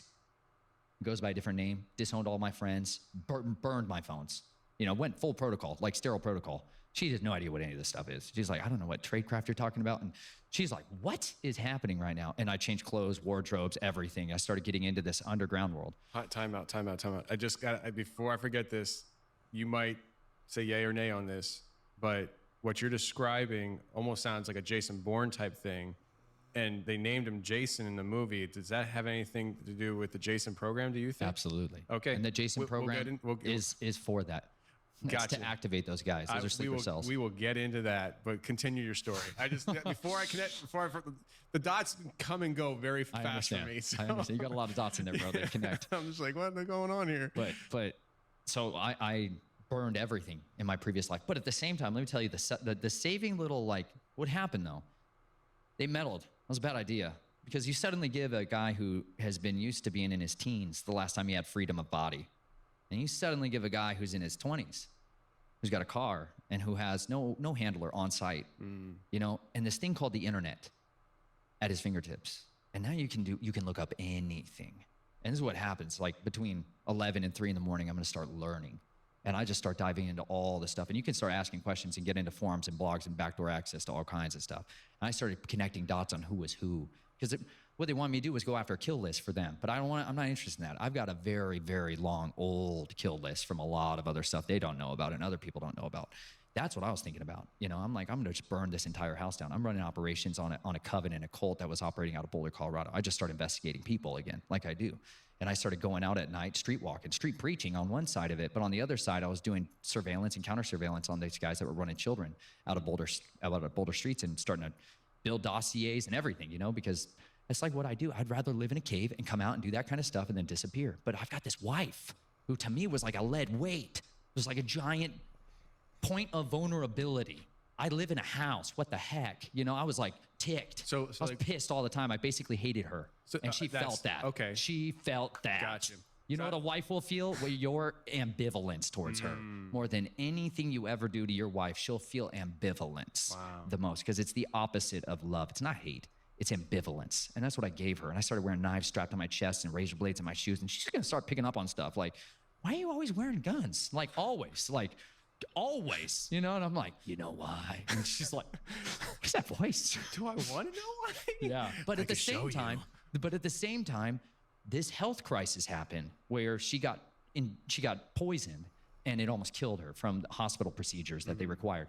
And that was it. She started doing the research. And I was like, if she's going to look into this stuff, I could talk to her about what we're going through a little. Because she, up until that point, dude, couldn't hold her hat with a conspiracy very much. You know what I'm saying? Like, you test everybody out your entire life. When you're born into this stuff, all you ever do is test everybody to figure out whether or not they can handle anything related to who you are. And she was growing up, she was getting stronger. But then she got pregnant. And I ended up having a surgery let me go back a step. I ended up having a surgery because I had horrific constant testicular pain. I had a lot of kidney pains, kidney stones, peeing blood all the time. Like my body's been through hell, you know, and I have catastrophic shutdowns of my organs regularly at the time. And ended up getting a surgery to try to help alleviate that. Well, about a year after that, we ended up getting pregnant, which was to me a miracle that I knew the Father wanted me to actually have children, which meant I had to choose. This was the whole story of whether or not I give my daughter over to the family to have access to the trust fund. Which your dad was there for, essentially. He was there about previously for a few weeks. He would come in and stay intermittently when he wanted to do workup stuff, but then he moved back down there. He's Checking in on the he's a products. critical employee of massive infrastructure in the state of Colorado. Like sits inside a bunker and controls all kinds of stuff. Very successful in that realm kind of person, but a well-placed asset if you want to destroy the entire country's continuity of their grid. He's part of the power control system of the natural gas system, so he can shut down all the power plants. Well-placed asset if you want to burn the world down. Anyways, my wife got pregnant and it was my moment of choosing whether or not we do this. And I was like, at the same time, I was starting to listen to all of these like serious truther podcasts out there by like the hours and hours, whether it was, I don't know, it was like, I think the Hagman and Hagman Report was the first one I heard, Steve Quayle, and then I heard Russ Dizdar on there, and then I heard Dr. Michael Lake. If you've never heard those names, man, check it out. You could go on for a long time on there. But that was like, that launched me into this whole realm of seeing bold men be warriors for the kingdom. And I was like, finally, somebody with some chutzpah, like in the kingdom, representing how to deal with this stuff. Because up until then, I had a track record of psychopaths winning every time, right? I always saw the bad guys win, and that does something to you psychologically. It's a confirmation bias. And then when you suddenly see a guy like Russ Dizdar, who was preaching to people like me, who are coming out of occult bloodlines, who were deep into this ritualistic abuse and dealing with deliverance, and that's when it was on, man. And I was like, my wife was pregnant. She doesn't know any of this about me, but my family's going to want to take that baby out of her womb when she gives birth to it and imprint upon it. Like, it's disgusting what happens right away at the birth. And I was like, they're going to drug her and they're going to take her child. You know, she's not going to have any clue how they do this. I was like, we got to fight. We got to resist. I'm going to go all in for the kingdom of righteousness, and I'm going to absolutely do everything I can to sever ties with my family. And so I went to this conference called Hear the Watchman Conference down in Dallas, Texas. What year? 2014, I believe. Wow. And that's where chapter 5 is called Deliverance in Dallas, and that's where I heard Russ Dizdar speak. And it wasn't the first time I'd heard him speak. It was the first time I'd heard him speak was at a conference where he was talking about runners, guys like me, blade people, and all this other stuff. And my wife looked over at me as he was describing me, and she kept looking at me like, this kind of like sounds like. Yeah, oh dude, that was nothing. Those are the ones to just, yeah, it was crazy. So now we're down at this conference in Texas, and she still doesn't know anything. She's 6 months pregnant. Like, game is coming on time, right? Like, we got to figure this thing out. And I fall on my face at the end of his preaching. He calls like people, if they want prayer, come to the front. Man, I run up there and I fall on my face and I weep like I've never wept in my life. Just desperate for that evil, like that latent Stop taking meeting notes and let ClickUp AI note seed out. I want it out so bad. I want to be a man of free will. I want to know what others took for granted from their youth, which is to make a decision without somebody else's manipulations in your life. Like, I just wanted freedom, and I wanted my child to never have to know the world that I was born into. I wanted her so badly to get to choose for herself what her future would become. And I was so inadequately equipped to do that for her. I had nothing, but I had a willingness to fall on my face and cry out to the one who had everything. And I believed on him, and I called on him, and just was wrenching my heart out on that floor, man. And this guy, Tom Dunn, he laid down on the floor next to me, man, and was like, what's going on? You know, you're clearly upset, dude. You know, like, and I'm just sobbing hysterically and asking for deliverance from addictions and sexual addictions and drug addictions, you know, substance abuse issues and stuff. I've coped with that my whole life. You know, I was so perverted. I didn't understand normalcy with any of these things. And he just prayed for me. It wasn't like some wow thing, but he just prayed for me honestly and sincerely and asked Jesus to heal me, man, and deliver me. And when he did that, man, it was like this giant black tree just got ripped out of my brain.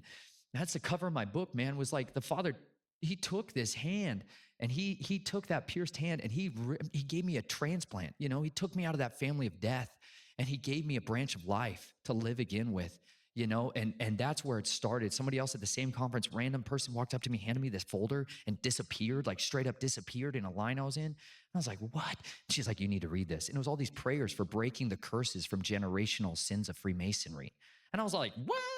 And I'm like, what is this? It was Isaiah 54 Ministries. It's on my website, but they burned that website to the ground after I put my book out. But I've got it archived and stuff if people want to still see that. But I went through it back in Colorado and I prayed those prayers, man. And I did all this renunciation for all of these oaths that my family had taken and that things that I had been a witness of. And that's when it was on. That's when the war kicked off, man, was because then all of the memories, everything was there at the forefront. And that's when they knew I was not going to be a part of it. And that's when I went direct back to them and was basically like, listen, I forgive you guys personally for the wrongs and the evil that you have done to me. But you need to understand, Grandpa still is a pervert.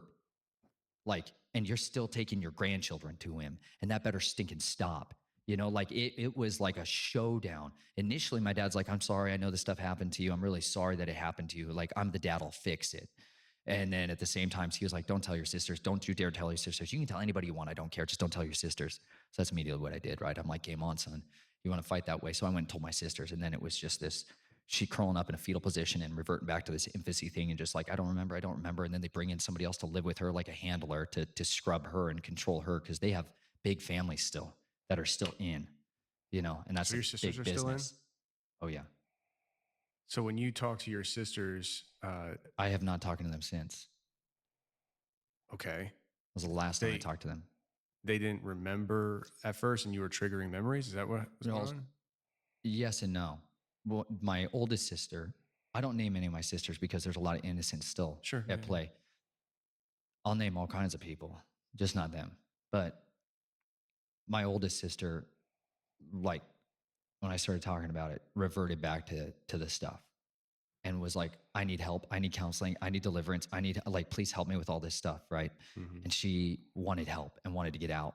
And the next day when I went back to talk to her, she was gone. That version of my sister was gone. And they had this young guy that had moved into the house overnight. And she literally couldn't tell me anything about anything I said. She didn't remember anything that had happened. She didn't remember like me coming there to the house the previous day to talk to me about any of this stuff. She was just completely aloof. Right. And that was my last interaction with her. And my dad freaked out when he heard that I had told her all this stuff. And then I went to talk to my other sister, who was closer in age to me, at a splash pad. I talk about this stuff in my book. Had this, her and I are visiting at the splash pad. I brought my wife, Chelsea, with me as a kind of corroboration to all this stuff. And she was really responsive in a good way. But then right in the middle of it, my dad showed up at the park. And I mean, he slammed into the parking lot and came barreling over and had this screaming showdown with me in the park, calling on crazy and powers and stuff. Like, the guy went from his Christian self to this whole other thing in front of my wife's face for the first time. My dad was the most, you would have never seen a lick of scary ever until that moment. And then this other thing came out of my dad, the principality of the Reynolds family that he is in covenant with. And that came roaring out and cursed my marriage, cursed me with insanity, cursed my wife. You're going to be naked, all these horrible things. He's screaming and cussing at the top of his lungs at a splash pad. This is like a real splash pad, little children like, ee! And there's this like demonic massive battle going on over in the corner. And I was rebuking him and calling, like, it was like the sword that was in my mouth was far greater than his, because I had the power, the authority of the Holy Spirit like I'd never had in my life. And I couldn't even hardly articulate the power that was on me. But he physically got up and ran away from me, screaming over his shoulder, ran as fast as he could and drove away, terrified of me. And that was the last time I ever saw my father, was that moment. That was the last time I ever saw my sister. You know, I've not spoken with any of them since, you know, because at the end of the day, they still sent my grandfather there to receive my daughter when she was born. He still flew up to the state to try to get access. I had a sting at one-man army standing in the birth center, you know, ready to run and gun with that guy if he showed up. But my family has never had access to my children since then. And now we have more children. Now I have 4 children. And that was the start of so much of that journey, though, was we're going to do whatever we can to get away from this. But at the same time, they sent a lot of stuff after us when we were still at that property and in that house. And there was a massive, long story there. That's what that chronicles our journey out of that until we eventually wrote the book. I started speaking out on shows. And I was like, if I'm going to if I'm gonna come out, I'm gonna come out with everything all right now. I'm not gonna be like, I got some secret documents, you guys, you don't want to know about. You know, it's like no, you just burn it. You burn the whole house down. That's you know, that's the best way to do it. Yeah. I've been told that if you have sensitive stuff, you don't just piece it out. You drop it like a nuke. That's Do right. it all at one time. Oh yeah. And that's But good that you did that. There's still a lot of dead man switches out there. You know what I'm saying? There's a lot of contingencies that are available should it ever go real bad. But she loved me, man. That woman loved on me like nobody else has ever loved me. Her name means safe harbor. Really? And that's exactly what she was to me. Wow. Because I had to tell her all this stuff, man. And I came unglued on her. I mean, I became everything worst version of me I'd ever been. And she loved on me. And she was so mad. She was just enraged at the evil of what this family was. She was enraged. And then you start collecting evidence. She started going on to their Facebooks and started gathering evidence and seeing all this perverse stuff. You know, they line their boys up naked and take pictures of them and put them on their mantles. Like, you come pick which one you want. Like, this is real family business. You can walk into their house and they have Like framed pictures? framed pictures of kid children, little boys, stacked up in the entryway when you walk into their house, so you could pick which client you wanted. You know, And she was finding that on Facebook? bro, you'd find this on. They think it's cute. They're like, oh, it's just cute little babies and boys and stuff. And I'm like, no, dude. My family had a photo album that they would hand to a customer, and they could pick what version of me they wanted. Like, this is like a menu that they offer to clients. This is really how like the business works. And it's like, this is still a reality. So, All right, version of you.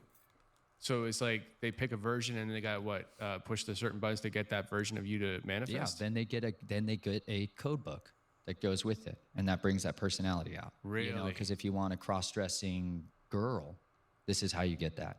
Wow. And that's what that whole personality is shaped to be with. Or if you want somebody that's into different things, they have this. And so that's a code book. You know, that's like the little red book that controls somebody is a real thing. Well, sometimes you give people a page from it, and they pay for that page for a certain amount of time. That's what they get. But others, they're going to get a page from Jason. You know, that's what the military bought from my family, was my black book, so that they could have an asset as their own. And then they're going to rewrite the program and then make it just theirs. That's what my dad didn't want anymore. He wanted back that chain of command. He wanted full control and sovereignty over me that the military took away from him. He wanted that back. That's why he went and tried to meddle. The problem is he woke up the wrong guy. Mm-hmm. You know, a very dangerous person to wake up who knows how to burn houses. Yeah. I'm glad we're friends. I hope we're friends. You betcha. I mean, man, you're just advancing the right but kingdom, bro. I like you. I like you. So hopefully you like me. Man, I love my job. I meet such interesting people. So, you know, when I was driving tractor trailer, I would listen to a lot of podcasts, and that was in the days of the wild west of YouTube, where they didn't just take everything down. You know, this is like pre-Jones takedown of 2017. You know, that was the marker of everything. And I would hear, you know, people talk about people like you, Dizdar, and he's passed, right? Yeah, man, they killed him and Rob Skiba in the same week. We'll get into that in the overtime. Monday CRM has the best AI features in the game, especially in sales. hands down. No, but I just, so I'm hearing these stories and stuff, and I'm like, really? Is that really possible? And here I am years later, and I have all these years of experience under my belt that brought me to a point where I'm just like, coming into today, I'm like, oh yeah, I know that stuff's possible. But I really, like, I've never sat down across the table from somebody who has been in such positions as yourself. And it's just, I'm just taken back by so much in a good way. That's just like, whoa, you know? You mentioned something several times on this recording that I need to bring up. How do you, I don't know if get around is the right word, but how do you feel what's going on when it comes to you openly, publicly acknowledging the fact that you've killed people? Like, is that something that you're concerned about? I mean, as far as like repercussions from whether, like, you know, law enforcement to, you know, these shadow organizations coming forward and be like, yo, like, I mean, you mentioned about how there's been recent attempts on your life. what about the legal side? What if like a police car comes driving up to your home right after this episode airs? Like, I'd feel completely guilty about that. I feel so horrible, man. I'd feel Why you different. gotta say that on my show? I'd feel different if it was a little bird, helicopter. You know, it's a police car. Smile. You know, it's like, I think people have this idea of what law enforcement is in our country, and it's a very good masquerade for what law enforcement is in this country. There's laws that apply to people, and then there's laws that apply to others. And then there's a whole group of people that no law applies to them. And I was so familiar with that experience. Like, you want to kill somebody, and you're in the family, right? You mark the target, you mark them. You know, you might cut their ring finger off and put it in their mouth and shove a dagger through it and leave it in their jaw, okay? And you leave that at the scene. That is what's called a message to the masses, that this hit has been authorized by somebody far above your pay grade, and you leave it the heck alone. It happens all the time. There's a lot of murders that happen in this country, all over the world, that will never be on the news. Families. Like, I'm talking to a guy who's a migrant worker, and his family is in the cartel and is a sicario. If you don't know what a sicario is, it's an assassin. Hashashin is where these words come from. And he goes in, he's living in a normal town here in the Appalachians, and his next door neighbor, all of them are murdered. All of them. Father, wife, children, everyone butchered on the table in pieces. That's a message to the masses. That's not on the news. I looked it up. It's not on the news. It's there if you dig. But that's a huge, massive, could be the most unbelievable news story for a lot of these news junkies. It's never going to be there because it's a cartel hit.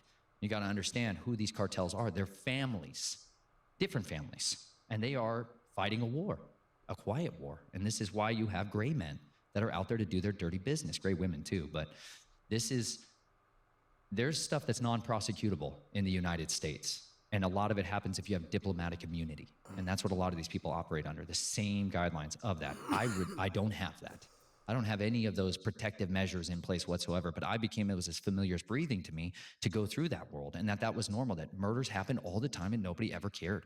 Nobody ever cared, right? But also the vast majority of what you do and you're trained in is to kill people covertly, which means you make it look like something other than an incidental death, or an accidental death, as opposed to that's a homicidal death. So a lot of it is learning how to put things in people's body that cause them to die. Maybe not right away, maybe later. And so this is the arts of poisons. And that's why people will turn to the Jesuits to learn that tradecraft, because they're some of the best at it, right? That's what so much of it is, learning how to destroy people's vehicles so they don't work properly, or they suddenly just gas on the way all the way. There's lots of it involves. All right, guys, we're going to stop there right there. They're going into something else. I pray you guys, the crazy thing is, we talk about different things, and we've talked about different things on here, and some things sound so crazy that you think it's, it's a conspiracy. And different things we've talked about, I know some people thought it was a conspiracy, and then it turned out to be true. And what you have here is a man who was naming fallen angels. He was talking about having a bloodline connected to the Nephilim and fallen angels, and different things that is biblical. So crazy to see a human being talking about something like that on a platform and it getting so much attention. Whoa, bro, that was crazy. I ain't gonna lie. That's a lot to unpack. Man. But y'all let me know what y'all think about that down in the comments. Do y'all believe he was telling the truth? Do you believe some truth? Or do you believe he was lying? Like, I personally think he was telling the truth. He told the story so fluent, he never really stopped. He wasn't stuttering. You ain't backtrack, contradict. Feel me? Then a lot of, like I said, I know some stuff pertaining to the topic, but it's like bits and pieces of information. He filled in a lot of the blank today, so I thank him for that, man. Real talk. Y'all let me know how it is. Don't forget to like and subscribe if you're new to the channel. Hit that subscribe button so you can be notified when I go live. Also, if you want to connect with me on the other social medias, all of the links is down in the description. Y'all have a good one. It's been another episode of Wizard Reactions. I love y'all and thank you for watching. See you next time.